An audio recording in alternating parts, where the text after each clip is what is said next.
Hello, and welcome to this short lecture on the Great Depression and specifically the different attempts made by the Hoover administration and then the Roosevelt administration to address the problems of the Great Depression. I'll say at the outset, there is no way I am going to cover everything in extreme detail. This is meant to be a short survey of the time period, roughly between October 1929 and the beginning of World War II for the United States in December of 1941. There is a note sheet in the notes to this lecture that if you would like to use that to follow along, you certainly can. So, a little bit of review from the stock market episode that I did previously. Just a reminder that the stock market collapsed in fall 1929. By December 1930, the banks had fallen apart. Citizens, by and large, had lost their savings. Businesses no longer had the capital that they needed to operate. The depth and the length of unemployment during the Great Depression was absolutely unique in American history. At its height in 1933, somewhere between 25 to 33% of the labor force was jobless. Unemployment would stay above 15% throughout the 1930s. American agriculture was particularly hard hit. Agriculture, which had peaked during the 19 teens, went absolutely bust after World War I. Global demand for food and cotton fell dramatically, and prices plummeted as a result. Drought destroyed crops. Farmers could not repay their loans. Finally, of course, the shift from horse-powered to gas-powered equipment reduced the need for tenant farmers, making it more efficient. You don't need as many farmers. It also made it much more expensive to run a family farm. With more overhead and less income, most farmers lost their property. In general, when we look at the period, with no government assistance, people were left to fend for themselves. Of course, at the time of the beginning of the Great Depression, there was no such thing as Social Security or the Federal Deposit Insurance Corporation. Without these safety nets, people were stuck trying to do the best they could. The Great Depression would ultimately force the federal government to take on a larger role and would, together with World War II, by and large, transform America into the nation that we would recognize today. Now, if we're talking about the Great Depression, first, you should understand that FDR, Franklin Delano Roosevelt, who is the president that's usually associated with the Great Depression, was not the president when it started. That was Herbert Hoover, a one term president. Now, in the aftermath of Black Tuesday, the sell off of stocks, Hoover sought to reassure Americans that everything was going to be okay.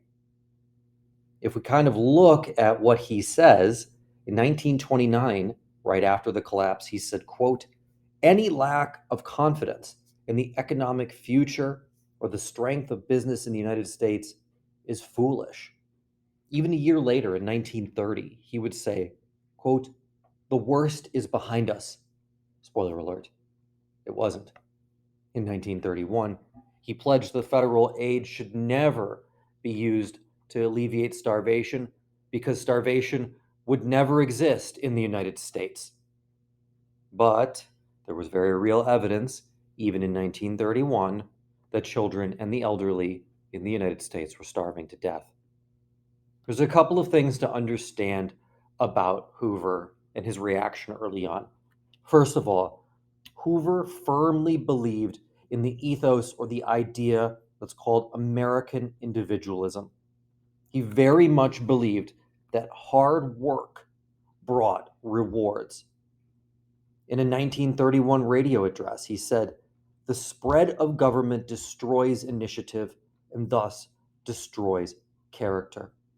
So at the outset, you have a president who is firmly committed to ensuring that the government does not get involved in the Great Depression because he thinks that's against the idea of American individualism and hard work. Hoover's response to the crash focused on two very common American traditions. He asked individuals to tighten their belts and to work harder, and he asked business community to essentially voluntarily help to sustain the economy by retaining workers and continuing productions. In other words, Hoover asked the businesses in the United States to keep producing goods even though there was no market for them, in the hope that the economy would just sort of wrench itself out of the Great Depression. Hoover also persuaded Congress to pass a $160 million tax cut in an effort to boost American incomes. In fact, at the time, many leading economists believed that the president was, in fact, doing all that he could to stem the tide of the panic. In April of 1930, the New York Times editorial board wrote that, quote, no one in his place could have done more, end quote. That is, of course, based on the ideology of the pre-Depression world. And he also founded what's called the President's Organization of Unemployment Relief, which is poor right there. This organization, though, like all of his efforts, fell woefully short because the Poor Committee did not provide direct aid to citizens of the United States. Instead, all POR did was to provide charitable help to those charitable organizations like the YMCA and other organizations like the Red Cross. So instead of working directly with American citizens, it tried to work through these middlemen, and it was non effective. Conditions kept getting worse, though, and so Congress pushed for a more direct response to the hardship. In 1930, 1931, it attempted to pass a $16 million bill to provide relief to drought victims by allowing them access to food, fertilizer, and animal feed. But Hoover continued to resist any direct efforts at government involvement in the deepening crises. The final bill, the drought relief bill, provided $47 million for everything except the food and didn't come anywhere close to adequately addressing the problems in the crisis. Again, in 1931, Congress proposed what was called the Federal Emergency Relief Bill, which would have provided $375 million to states to help provide food, clothing, and shelter to the homeless. And there were plenty of homeless people at this point. Once again, President Hoover opposed the bill, stating that it ruined the balance of power between the states and the federal government.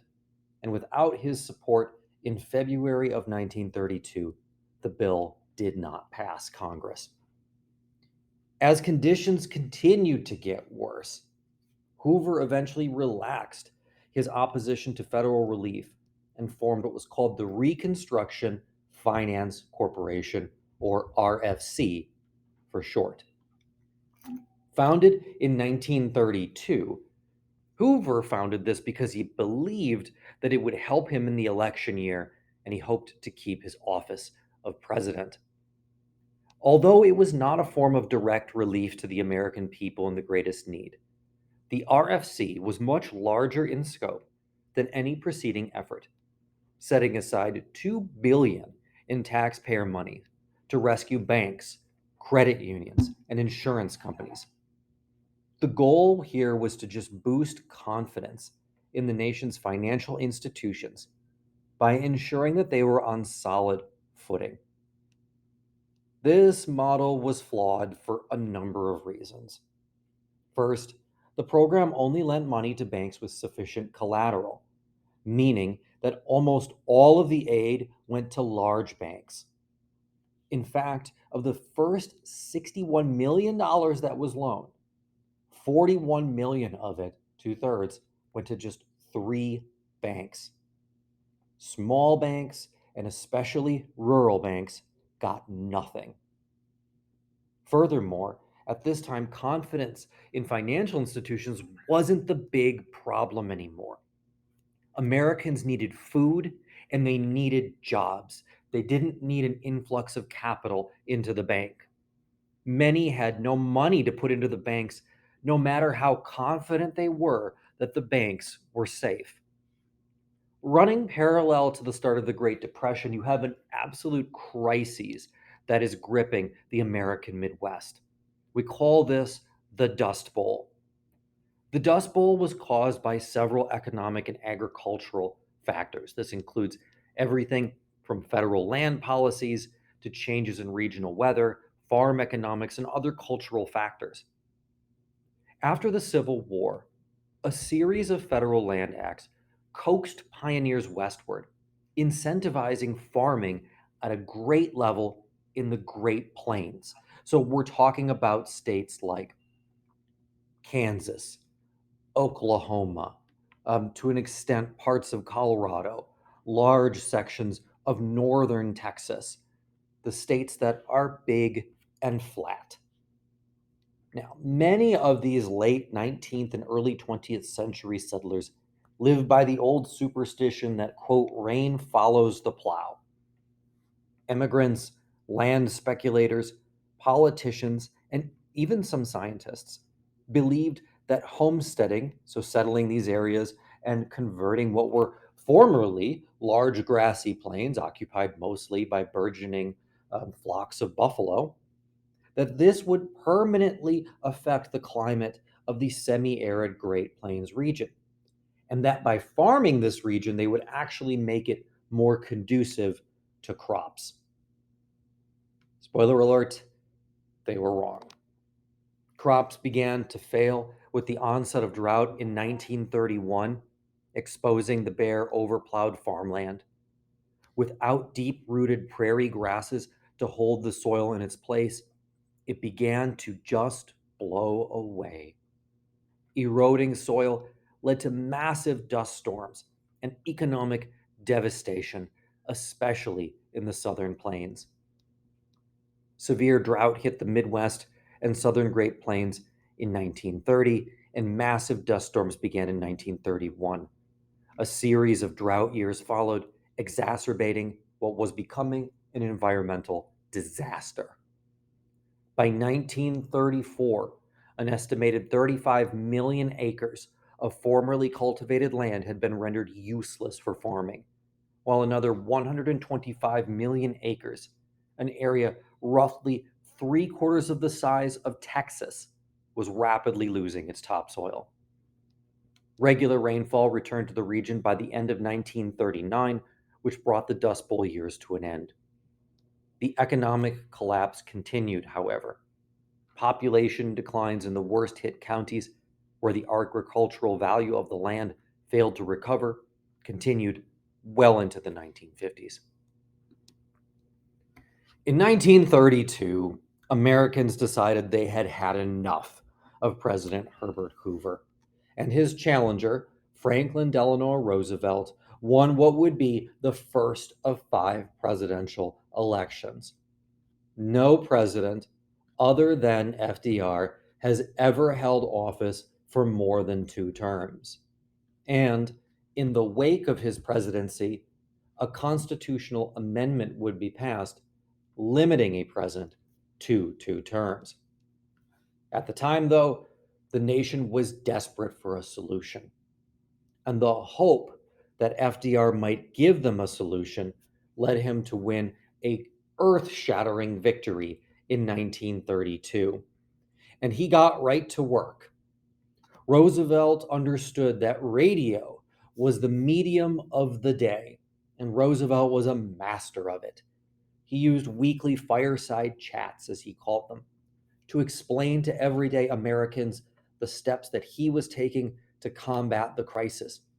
This act alone increased American confidence in their government.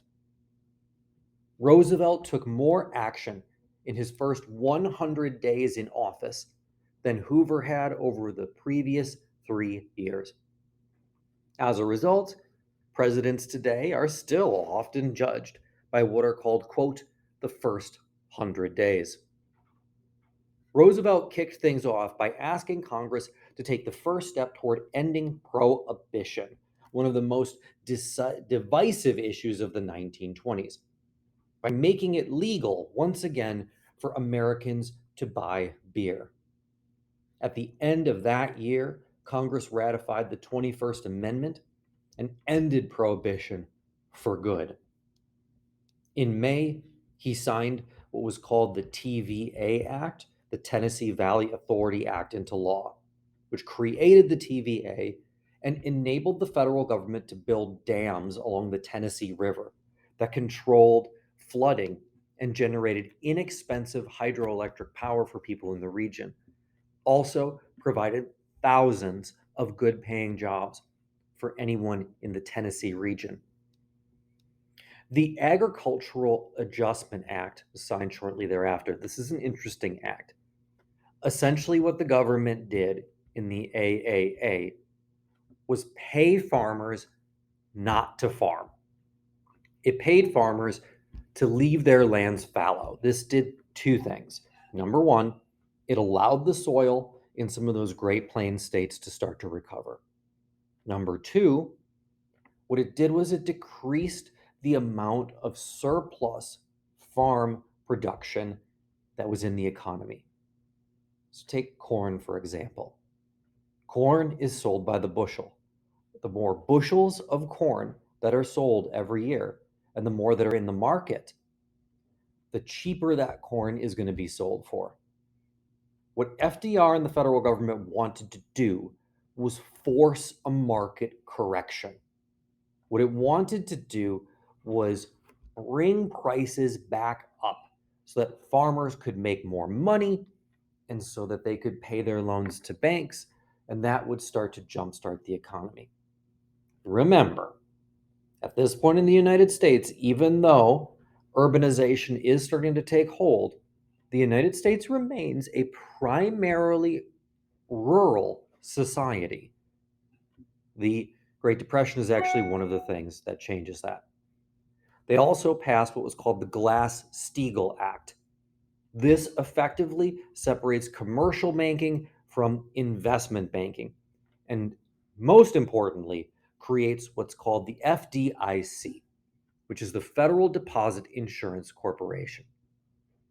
What the FDIC does is it insures the money up to a certain amount that you deposit in the bank.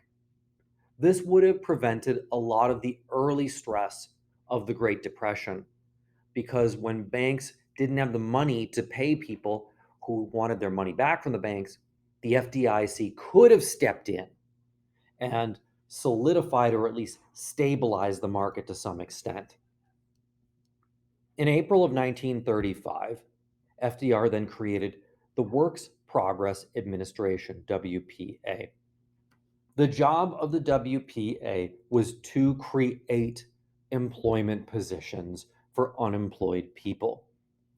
Oftentimes, what the WPA was involved in was big projects. If you've gone to a lot of federal land, especially big federal parks across the United States, you'll oftentimes see some sort of a marker with WPA on it. That's because the Works Progress Administration provided the labor to create maybe the trails that you're walking on, or to put up the cabins that you might stay in, or to put out the plumbing that you might utilize, or so on and so forth and so on. And so their job was to try to find things for people to do to bring the unemployment number down as much as possible. And it worked to an extent. Then in July of 1935, they passed what was called the National Labor Relations Act, which is also known as the Wagner Act. This act created the National Labor Relations Board. Its job was to supervise union elections and, most importantly, to prevent businesses from treating their workers unfairly. It still exists today. But the one that probably everyone has heard of, because if you've ever worked a wage-paying job, you have this deducted from your paycheck, is that in August of 1935, FDR signed the Social Security Act of 1935.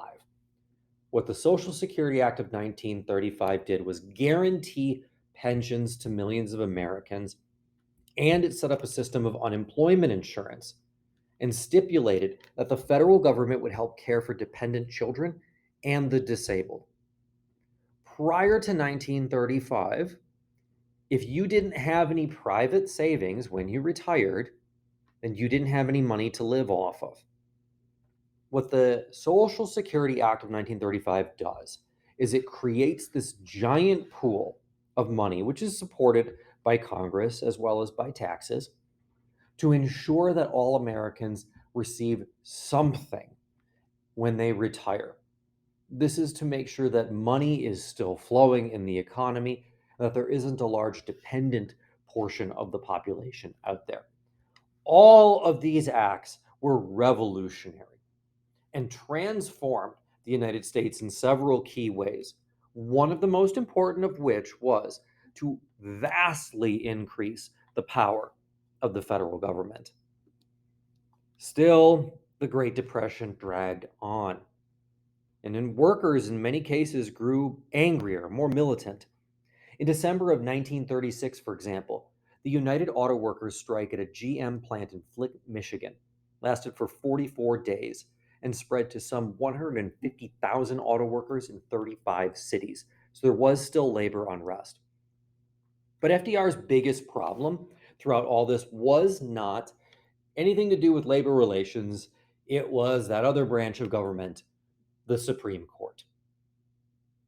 Arguing that they represented an unconstitutional extension of federal authority, the conservative majority on the Supreme Court invalidated tons of reform initiatives that FDR and the Democrats had attempted to pass, such as the National Recovery Administration and the AAA, the Agricultural Adjustment Act. In order to try to protect his programs, in 1937, Roosevelt announced a plan to add enough liberal, younger justices to the court to neutralize the, quote, obstructionist conservatives, end quote. You may remember from when we discussed the branches of government that the Constitution of the United States does not specify the number of Supreme Court justices to serve. We had 9 back then. We have 9 today, but that's not a number that the Constitution indicated. So there wasn't anything unconstitutional that Roosevelt was attempting to do here. However, in the end, this, what was called court packing idea, turned out to be unnecessary. Soon after they caught wind of the plan, the conservative justices changed their mind and they started voting to uphold New Deal projects. There was a little bit of a blowback from this as FDR's sort of personal stock took a hit. A lot of public relations damage was done to his administration as a result of engaging in an effort to try to pack the court, and it emboldened many of Roosevelt's congressional opponents. Now, all this being said, even by 1940, 1941, the Great Depression is still raging. The effects of it have gotten less, certainly, and many of the different programs implemented during the 1930s have brought many Americans to a position where their heads are at least above water. But the situation was tenuous. And as I will talk about in another lecture, it's really going to take World War II and the United States' entrance into World War II to finally drag the United States out of the Great Depression.